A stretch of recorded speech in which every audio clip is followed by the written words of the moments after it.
அட்சய திருதியை இந்துக்களையும் தாண்டி சமணர்களும் கொண்டாடுற வசந்த கால பண்டிகை தான் அட்சய திருதியை. அக்ஷயான்னு சொன்னா நிறைவு, முழுமைன்னு பொருள்.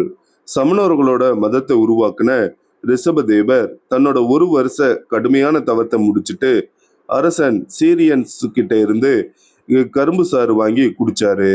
தன்னோட உண்ணா நோன்பையும் நிறைவு பண்ணாரு.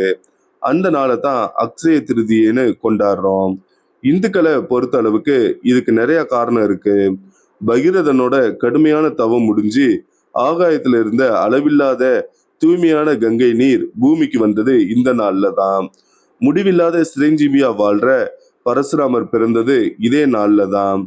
துரியோதனன் திரௌபதியை அவமானப்படுத்தினப்ப அவளோட மானத்தை காப்பாத்துறதுக்கு எல்லையே இல்லாத ஆடைகளை கிருஷ்ணர் கொடுத்ததும் இந்த நாள்ல தான். அளவே இல்லாத உணவுகளை வகை வகையா கொடுக்கக்கூடிய அட்சய பாத்திரத்தை சூரிய பகவான் தர்மருக்கு கொடுத்தது இந்த நாள்ல தான். இந்த மாதிரி அட்சய திருதியைக்கு நாம நிறைய காரணங்களை சொல்லிக்கிட்டே போகலாம். இது எல்லாத்துலயும் பொதுவா இருக்கிற ஒரே விஷயம் நிறைவு, முழுமைதான். இன்னைக்கு நாம பண்ற எல்லா காரியமும் நமக்கு அளவே இல்லாத பலன்களை கொடுக்கும். நாம இன்னைக்கு சேர்க்கிற செல்வமும் கல்வியும் அளவே இல்லாம நிறைவா இருக்கும். இது எல்லாத்தையும் தாண்டி அட்சய திருதியை நிறைய நிறுவனங்களோட வியாபார யுக்தியா தான் இன்னைக்கு மாறி இருக்கு. நேயர்கள் அனைவருக்கும் நிறைவான சகல வளங்களையும் பெற்று வாழ அட்சய திருதியை நல்வாழ்த்துக்கள்.